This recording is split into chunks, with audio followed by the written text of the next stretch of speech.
flew across the streets of downtown Sacramento 1 year ago today. That tragedy taking the lives of 6 people and leaving 12 others injured. Police say the video you're about to see of a shootout between groups of men in the early hours of April 3rd, 2022 would shed light on the mayhem. This all happened at 10th and K Streets. You're seeing some of the victims as area nightclubs emptied out at closing time. 57-year-old Melinda Davis, a homeless woman, 21-year-old John Tay Alexander, and Yamila Martinez Andrade were the 3 innocent bystanders killed, according to police. Fox 40 spoke with Andrade's family. We would want everybody to know she was happy and we still want justice for her. A year later, it's unclear how that might happen. Investigators suspect the men killed in the shooting, 38-year-old Sergio Harris, 29-year-old Devazier Turner, and 32-year-old Joshua Hoy Lucchese were also shooters in the incident. 3 men have been arrested on murder charges in this case. Brothers DeAndre and Smiley Martin, along with Mtula Payton. The community is invited to come out to K Street tonight at 6 to remember those taken and injured in this mass shooting.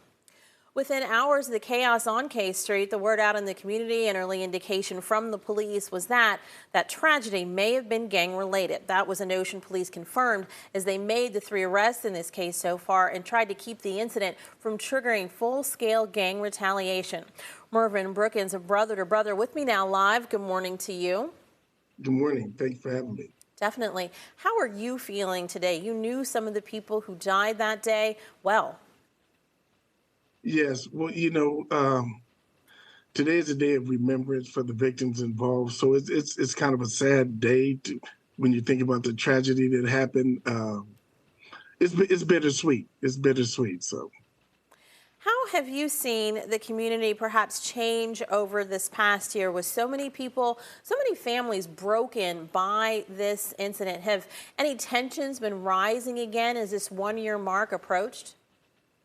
Well, fortunately, following that tragedy, cooler heads prevailed on all sides. There's a large outreach to the families, to the victim families, as well as members of the gangs that were involved that were still here. There's been a large outreach, and again, cooler heads prevailed, and fortunately, we haven't seen any retaliation involved in this incident. Mervyn, your group, Brother to Brother, is an anti-gang organization and gives gang or former gang members a safe place to be and work through some of their issues without turning to violence. Sacramento police leaned heavily on you in the days after the mass shooting on K Street to try and avoid any of that retaliation from what they said was a gang-related incident. There weren't any shootings tied to what happened on K in the following months. How did you help accomplish that? I mean, I know in the beginning it seemed like an impossible task. Everyone was just sure that there was going to be some kind of retaliatory incident, and yet you were able to talk people down. Well, let me say that was a collaboration of a lot of organizations throughout the city of Sacramento. You have organizations such as Hope, Neighborhood Wellness here in North Sacramento, Growing Oak Park, VOY, which Barry Access is a part of. You had organizations coming together and collaborating and bringing resources together to make sure that there were no retaliatory acts. And I think we've been pretty successful. You also have Rose Empowerment Center in the South there. There's a number of organizations that I believe should be accredited for the success, as well as the family members who messaged immediately following the incidents that they didn't want any more bloodshed. And so the community took their lead and follow their instructions. So again, in situations like this, I know Brother to Brother has been at the forefront, but I think it's extremely important to highlight the effort, the collaboration between law enforcement and community-based organizations and all of the organizations that have been involved in this effort. You mentioned resources, everybody, adding resources to the situation. What kind of resource do you think really made the difference in this particular situation? Because a lot of times money gets thrown at a problem and that doesn't really do very much. So what resource specifically do you think was really the key here? Well, fortunately, following this incident, there wasn't a knee-jerk response by the city. The collaboration had already began between law enforcement and the community-based organizations. And if you recall, several months ago, Chief Lester put out a plan that targeted the 3 areas that has the most violence and crime in the city.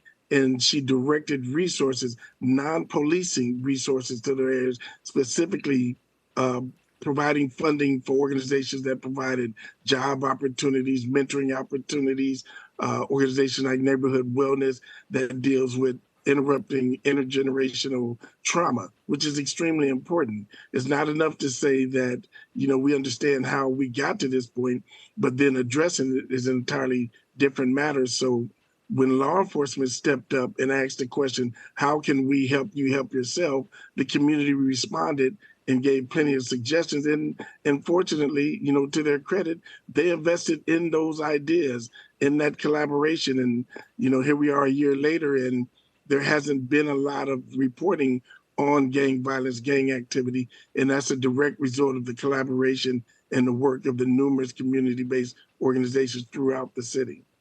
You have been doing this for 7 years with Brother to Brother, and I know from you that you say this past year has been very rewarding, or a lot of people would have thought the only word you might have used would be difficult, but you've really seen people change their hearts, change their minds when it comes to what they want to be involved with in terms of gang activity in their neighborhood, in their city. Well, I think the response illustrates what could happen when you provide resources to people. People will choose better. These young men and these young women that are caught up in this lifestyle, a lot of them don't know anything else. So when you bring in resources, you bring in job opportunities, you bring in tools that help them make better choices, they will choose better. They will do better. And I think when you look back over this year, what we're starting to see is a change in the culture. Young men and young women are starting to make better decisions, and that's starting to spread amongst their own cohorts. And as a result, with the aid of resources, with the aid of having mentors by their side, helping them make sound decisions, they're choosing right instead of wrong. And again, it's a direct result between the collaboration between the city and community-based organizations. There isn't enough that could be said about this new direction and this new vision of policing. And that's not just making a change for their individual lives, but for the life of the community. Thank you so much for all that you do, and thank you for joining us on what you described as a bittersweet day for our community. A lot of progress made, but still a lot of sadness out there and a lot of healing that still needs to happen. Thank you so much. Thank you. Thanks for having me.